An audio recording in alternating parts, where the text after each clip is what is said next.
So welcome back to Free Play. This is the final episode of Heavy Metal Machines. We'll just be going over some things, so it's actually going to be a very short video. So first things first, I'm going to be talking about the store again. I do believe that the prices do seem reasonable.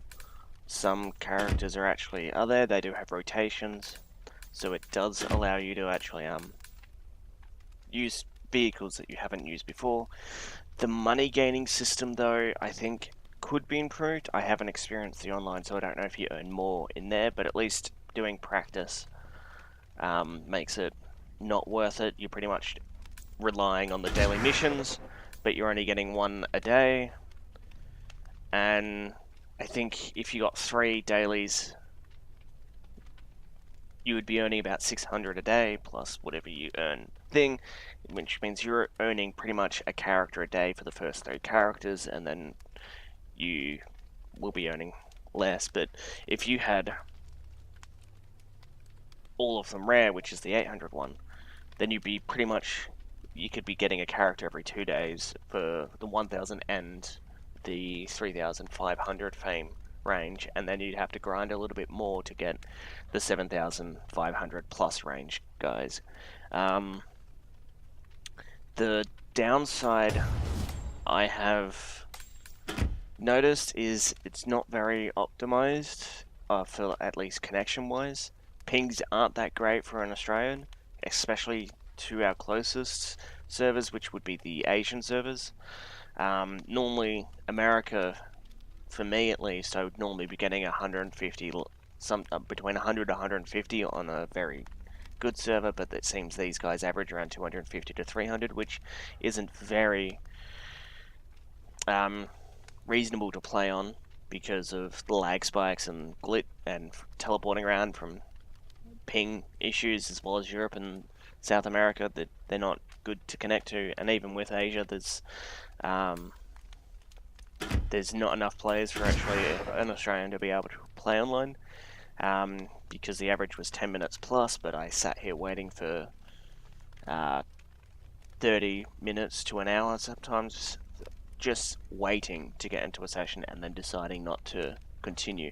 I never showed this on camera because it was a long, boring wait, and I decided if I got in a game, I'd just start it when I connected, and I never joined a game, so I went straight to bots and played bots for the entire series.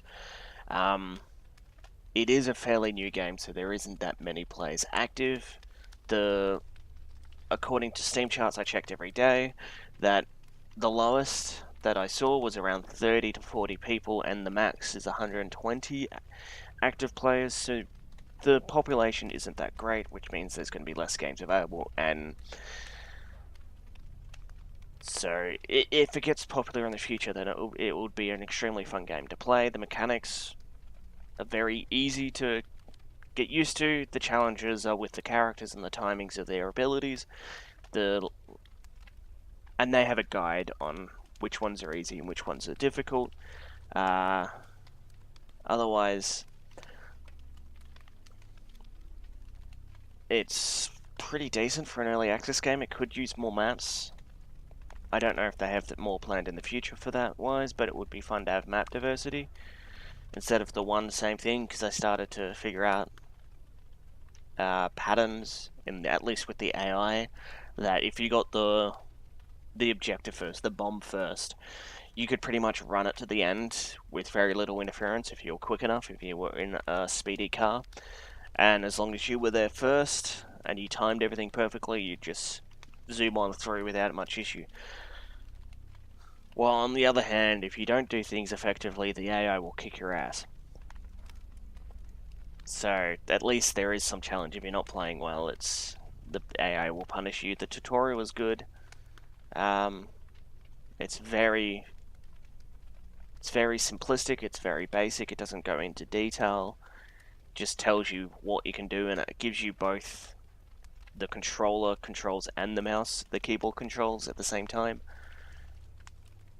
Though the problem with that is, according to this store page on Steam, it states that it's 360 controller compatible. I tried my Xbox One, it didn't work. I could pretty much get A to work and nothing else would be registered. So it actually is a 360 controller only support at this stage. They do provide helpful information, at least with peak times, for several of their servers. If it'll come up, so they've got the North American and the European server peak times, so you can have a general idea when people are playing. I'm not sure how accurate they are, but at least they provide you that. Otherwise, the next game is going to be a puzzle, like a tower defense single-player game.